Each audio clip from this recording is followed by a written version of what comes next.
सभी को नमस्कार। वीडियो की श्रृंखला में साथ में जुड़े रहने के लिए बहुत बहुत धन्यवाद। आज की इस श्रृंखला में हम ऋग्वेद के प्रथम अध्याय चतुर्थ सूक्त के बारे में पढ़ेंगे, जिसमें ऋषि मधुचंदा जी ने गायत्री छंद में ही देवता इंद्र का आह्वान किया है।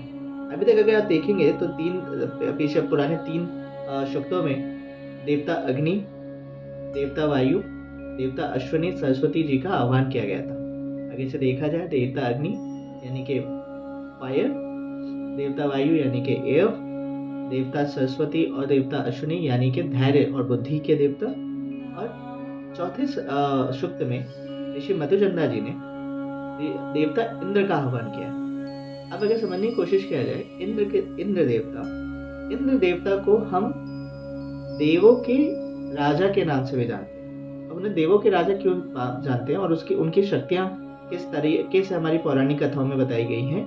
इंद्र देवता को, देव इंद्र को बारिश और वातावरण कंट्रोल यानी कि हमारी जो एनवायरमेंटल कंट्रोल करने के देवता के रूप में माना गया है, क्योंकि बारिश के देवता माने गए, वर्षा के देवता।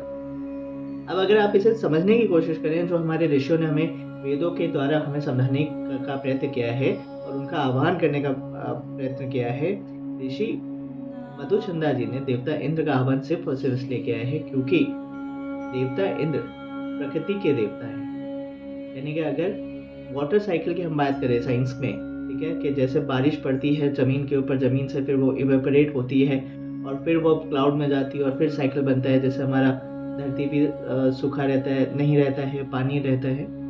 ये जो वाटर साइकिल है, ये पूरा कंट्रोल जो है वो देवता इंद्र को माना गया है। जो बारिश के देवता है उन्हें माना गया।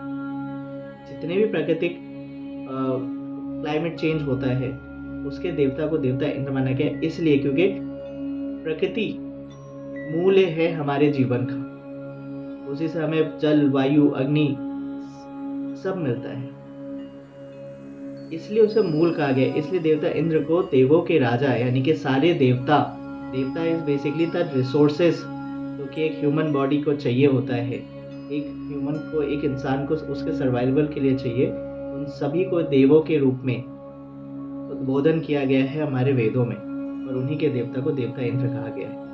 और उन्हीं की शक्तियों के बारे में बताया गया है कि उनको सजो के रखना, उनका आह्वान कर, उन्हें पूजते रहना कितना जरूरी है हम मनुष्यों के लिए, तभी हम उन्हें संरक्षित कर सकते हैं। आजकल जो हम लोग बात करते हैं क्लाइमेट कंट्रोल का, क्लाइमेट प्रोटेक्ट करने का, जब तक हम लोग उसको पूजेंगे नहीं तब तक हम उसकी अहमियत नहीं जान पाएंगे। और इसी को ऋग्वेद में ऋषि मधुचंदा जी ने गायत्री छंद के अंदर बहुत अच्छे से इसका श्रुति की है। ठीक ऐसे ही हमारे सारे वेदों में हर एक इस रिसोर्सेज के बारे में लिखा गया है। इसी के थ्रू हमें पूरा ज्ञान मिलता है। तो आइए साथ में इसे और पढ़ने और ज्ञान अर्जित करने और हमारे एनवायरनमेंट के बारे में और समझने की प्रयास करते हैं। इसी के साथ वीडियो की श्रृंखला में इस अंत तक जुड़े रहने के लिए बहुत बहुत धन्यवाद। जय बाबा।